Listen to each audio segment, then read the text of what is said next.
ایسا نوجوان جو مشرقی اتر پردیش کے ایک چھوٹے سے گاؤں میں آنکھ کھولتا ہے جہاں نہ میڈیا کی چکا چوند ہے نہ بڑے بڑے اداروں کے خواب، مگر وہاں علم کی ایک خاموش روشنی جل رہی ہے۔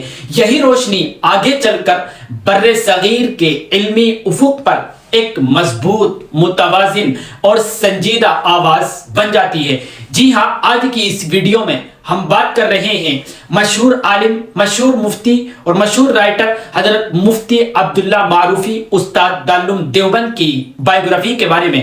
1967 عیسوی اتر پردیش کے ڈسٹرکٹ اعظم گڑھ کا ایک خطہ پورا معروف جو آج کل ڈسٹرکٹ مئو کا حصہ ہے۔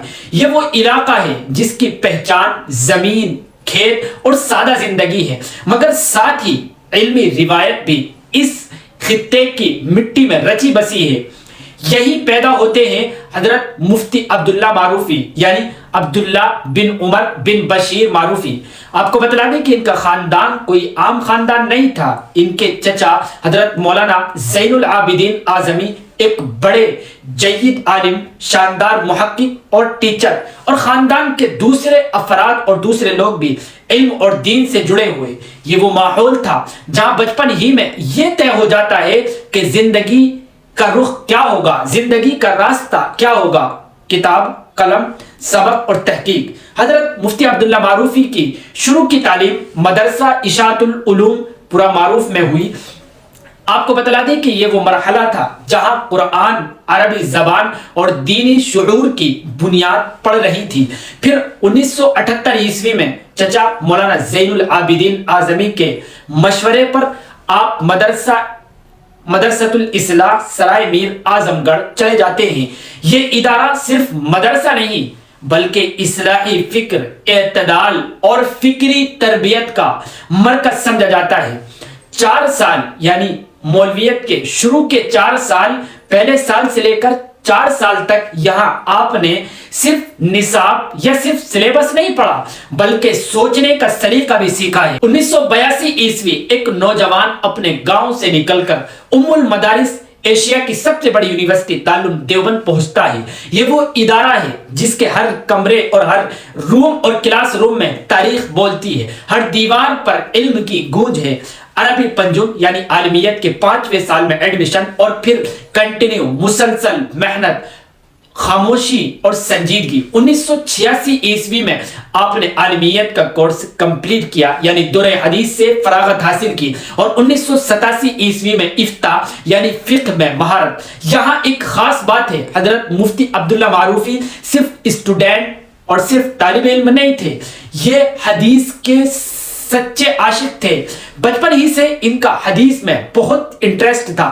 دیوبند میں انہیں بر صغیر کے بڑے بڑے محدثین سے پڑھنے کا موقع ملا، جیسے حضرت مولانا نصیر احمد خان بلند شہری، حضرت مولانا عبدالحق اعظمی، حضرت مولانا نعمت اللہ اعظمی، حضرت مولانا قمر الدین احمد گورکھپوری، حضرت مفتی سعید احمد پالنپوری، حضرت مولانا سید ارشد مدنی اور حضرت مولانا عبدالخالق مدراسی۔ یہ صرف نام نہیں، یہ مکتبہ دیوبند کی علمی زنجیر ہے۔ اور پھر حضرت مولانا محمد یونس جونپوری، اور اسی کے ساتھ ساتھ آپ کے اپنے چچا حضرت مولانا زین العابدین اعظمی جیسے اساتذہ اور ٹیچرز سے حدیث کی اجازت۔ یہ وہ لمحہ ہوتا ہے جہاں علم صرف کتاب نہیں رہتا بلکہ علم ایک امانت بن جاتا ہے۔ تعلیم کمپلیٹ ہوئی، اب سوال تھا کہاں اور کیسے۔ 1987 عیسوی میں حضرت مفتی عبداللہ معروفی صاحب مدرسہ مطلع العلوم رامپور میں ایز اے ٹیچر سلیکٹ ہوئے، اور یہ پہلا تجربہ اور پہلا سلیکشن تھا۔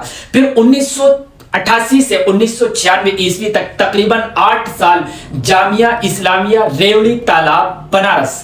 یہاں وہ صرف پڑھاتے نہیں بلکہ اسٹوڈنٹس کو حدیث سے محبت کرنا سکھاتے ہیں۔ 1986 عیسوی میں یہ وہ موڑ ہے جہاں ان کی پہچان، ان کی شناخت حدیث کے ماہر استاذ اور ٹیچر کے طور پر بننے لگتی ہے۔ انہیں مظاہر سہارنپور شعبہ تخصص فی الحدیث میں انوائٹ کیا جاتا ہے۔ یہاں وہ اپنے چچا حضرت مولانا زین العابدین اعظمی صاحب کے معاون اور ہیلپر بنتے ہیں۔ 5 سال تحقیق، پڑھانا اور گہری اسٹڈی اور گہرا مطالعہ۔ سن 2001 عیسوی ایک تاریخی لمحہ، حضرت مفتی عبداللہ معروفی دارالعلوم دیوبند واپس آ جاتے ہیں، مگر اب ایز اے ٹیچر یعنی اب بطور استاذ تخصص فی الحدیث آج 2 دہائیاں گزر چکی ہیں تقریباً، اور وہ مسلسل اصول حدیث، جرح و تعدیل، دراست المتون ایسے مشکل علم پڑھا رہے ہیں۔ اور وہ صرف ٹیچر نہیں جو صرف سبق کمپلیٹ کرے، بلکہ وہ ایسے ٹیچر ہیں جو سوچ پیدا کرنے کا کام کرتے ہیں۔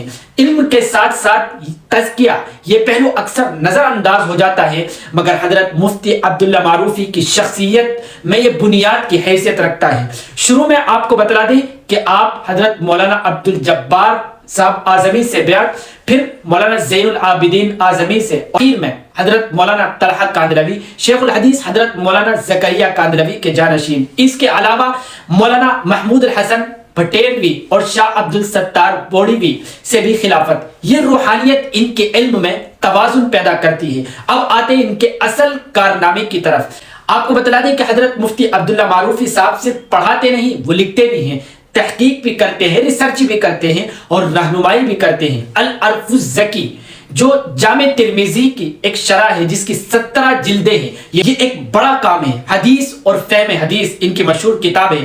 فضائل اعمال پر اعتراضات ایک اصولی جائزہ، آپ کو بتلا دیں کہ اس کتاب کی 3-4 زبانوں میں ٹرانسلیٹ ہو چکا ہے، عربی، انگریزی، بنگلہ اور اس کے علاوہ دوسری زبانوں میں۔ یہ اگر مفتی عبداللہ معروفی صاحب کی شخصیت کو ایک لفظ میں بیان کرنا ہو تو وہ ہے اعتدال، نہ افراط نہ تفریط۔ حدیث کے دفاع میں بھی اصول، دلیل اور توازن، اسی لیے ان کا کام علمی حلقوں میں سنجیدگی سے لیا جاتا ہے۔